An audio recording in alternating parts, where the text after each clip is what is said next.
Tudo na vida tem um começo e tem um fim. Isso inclui, com certeza, também as estrelas. A morte delas é um processo inevitável que ocorre quando seu combustível se esgota e sua estrutura começa a se contrair, causando uma explosão conhecida como supernova.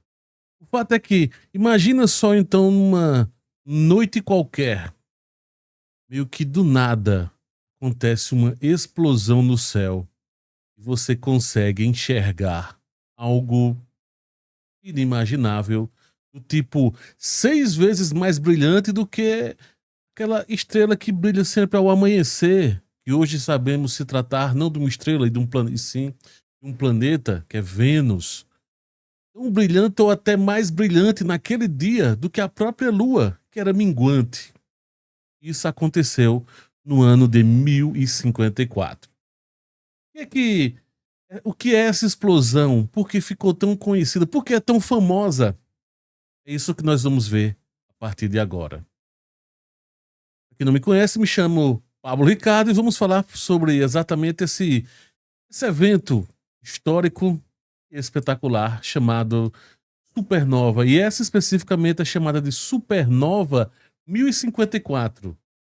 Hoje, se olharmos para o céu, não vamos conseguir enxergar essa supernova. O que nós vamos ver, basicamente, é isso que você está vendo aqui.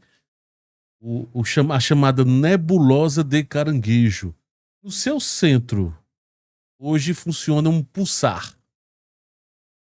E esse pulsar lá atrás, no caso, no ano de 1054 depois de Cristo, foi quando ocorreu a grande explosão que resultou nessa imagem que você está vendo aqui. Então, vamos por parte, vamos dividir aqui por etapas. Vamos primeiro trazer esse informe aqui sobre essa supernova que aconteceu no ano de 1054, como eu estou trazendo.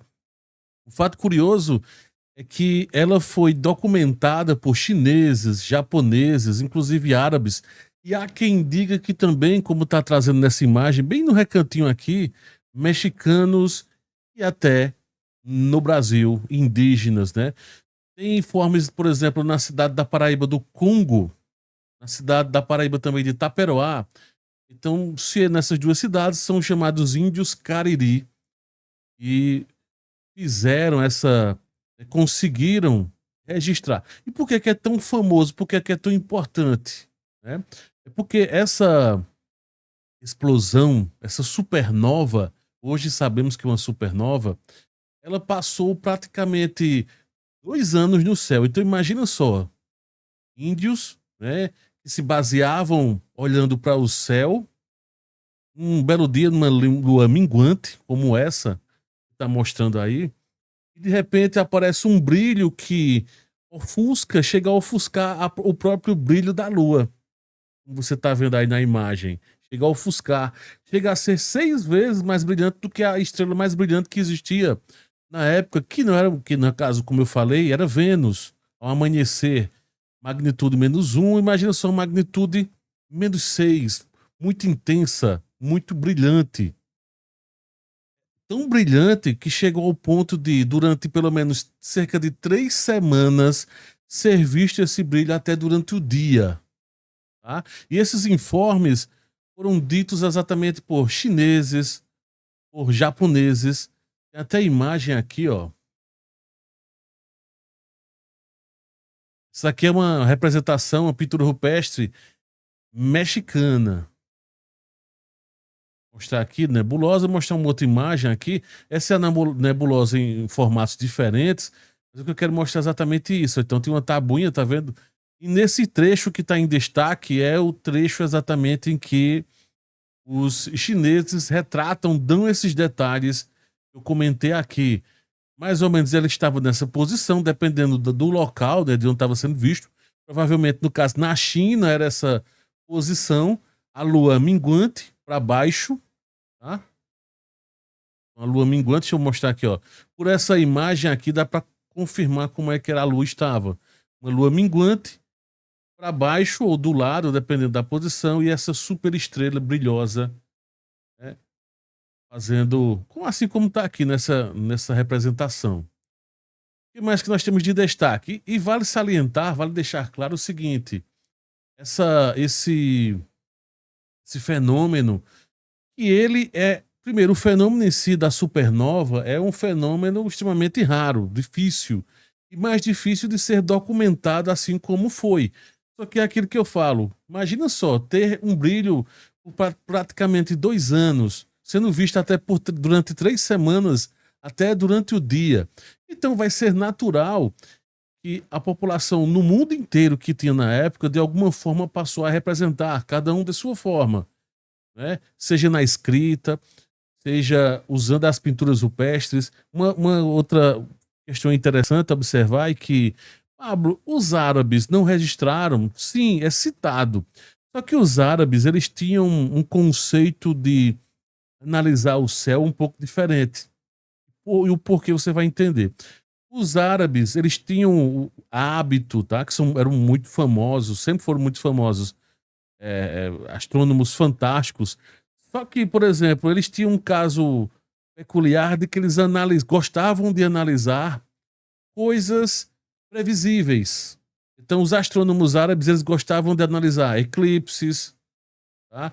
Questão da Lua, a posição de planetas, de estrelas, coisas cíclicas, regulares e previsíveis. Já situações como supernovas, por exemplo, cometas, os árabes não tinham um hábito muito grande de dar detalhes, mas são muitas vezes citados, tá? Então, só para deixar claro. Então, do lado ocidental, até pouco tempo se pensava que basicamente não se tinha registros, mas aí no Novo México se encontrou esse registro e até, inclusive, há possivelmente registros ocorrendo no Brasil. No meio da Caatinga, então tem basicamente duas possibilidades de que lá os índios Cariri, em locais diferentes, um em Itaperuá e outro grupo na cidade do Congo, na Paraíba, todos dois, no interior da Paraíba, todos dois povos, né, todos grupos de povos, no caso, registraram essa possível supernova, uma lua minguante e uma estrela muito brilhosa, uma próxima da outra, tá? Então, há uma grande chance, sim, desse fato ter ocorrido de forma registrada por eles, no caso, né? De ter ocorrido, sim, ocorreu. Detalhe importante é que essa supernova, né, essa explosão aconteceu em termos de distância a 6.500 anos-luz daqui, tá? Deixar aqui o registro dela. Pronto, deixar aqui a nebulosa de Caranguejo, porque fica mais fácil para representar. E aí, como eu estava dizendo, então ela fica a 6.500 anos-luz da Terra. E detalhe importante disso tudo.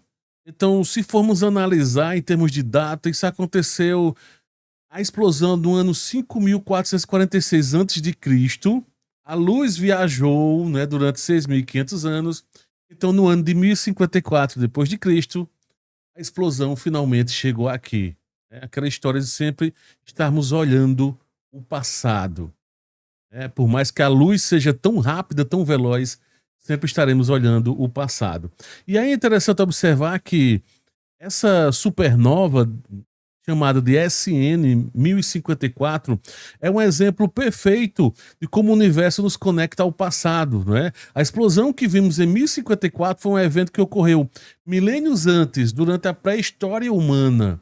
Imagina só, possivelmente alguém muito distante de nós aqui podem estar observando o planeta Terra no passado.